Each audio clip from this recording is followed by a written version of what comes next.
Cáncer de pecho tem duas sortes de câncer que causa mais morte entre gente e mulher. Detectar câncer trempão é algo crítico, como também conhecer o risco de câncer de pecho.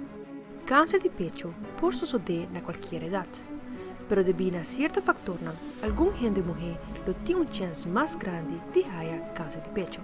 O fator aqui está antecedente personal de câncer de pecho e antecedente familiar de câncer de pecho, seja mama e uma mulher ou família cercana.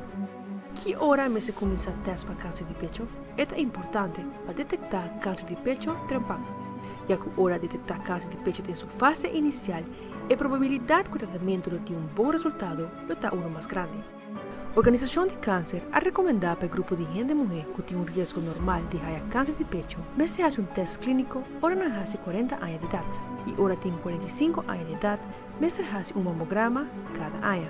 Gente e mulher com risco bastante alto de por desenvolver câncer de pecho, no mês se faz MRI de pecho e mamograma por ano.